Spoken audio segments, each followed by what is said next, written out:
This is Stang 1981.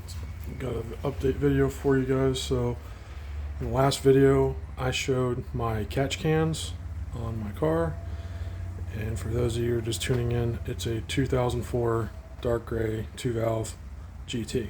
So I'm going to show the orientation of what I did with these. I've probably changed them a few dozen times already because I have a dual can on it.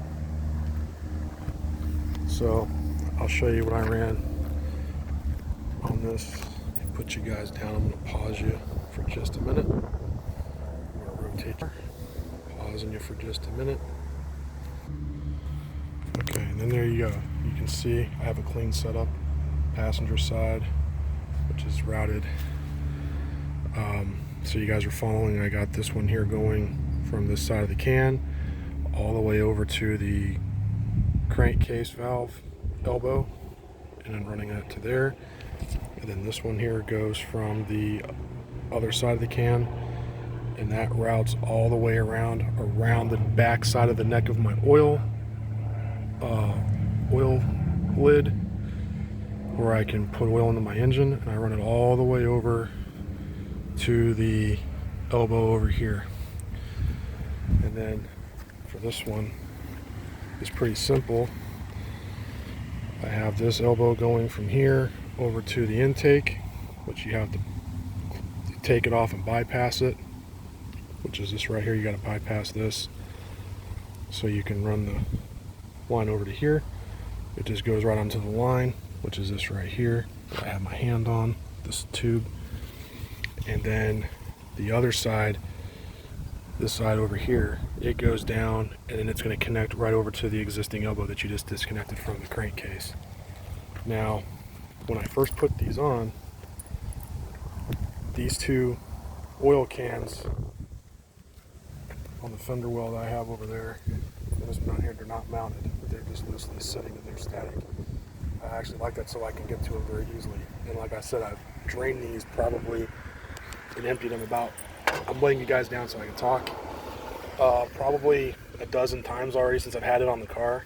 The driver's side's been on the car more so than the passenger. It removes a lot of ethanol, I'll tell you that right now. And just from dumping this one here had 4 times as much just by itself than this time around right now. You see I've got some like yellowy stuff. That's ethanol mixed with gas, probably a smidge of oil. Put you guys down so I can show you, but they don't get super dirty now, but the driver's side was coming out clean at first, and then it's actually like where most of the water and everything is like collecting from. So I'll go over to here so I can show you that. And like I said, when I first put them on, they were clean at first. The driver's side was probably, it was the,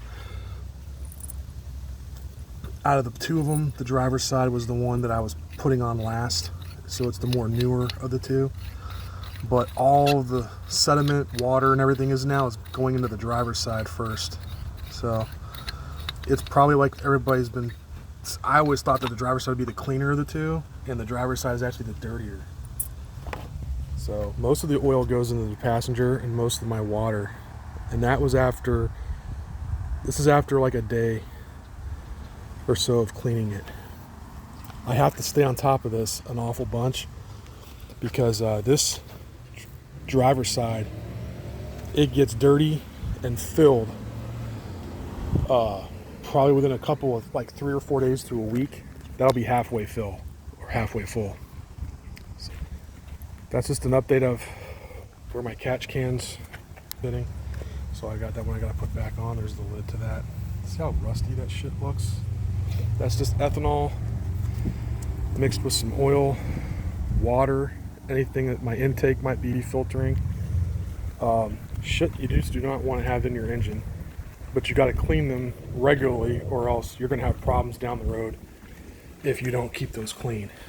But that's just an update of what I've got going on with my catch cans. If you guys have any questions, you can leave them in the comments down below. Please rate, comment, subscribe, and like I said, it was just a follow-up update of what I've done, how I routed my cans. They are, like I said, as you can see, they were both static. I could pick them up, drain both of them. It's routed the way JLT or JandL oil separator systems want you to do it. And if you're going to run duals or twin cans, that is the way to run it on a 2-valve. Or I don't know if a Cobra really needs 2, probably so, but that's, like I said, as far as how I ran it, that's how I ran it on my 2-valve. That's, if you're going to run 2, like I said, you want to have one on one side and one on the other, and you got to run it through the PVCs. So that's how I did mine, and it seems to be running pretty good. Like I said, any questions, post them down below. So it's an update. Hope you guys liked it. See you guys in the next one. Later.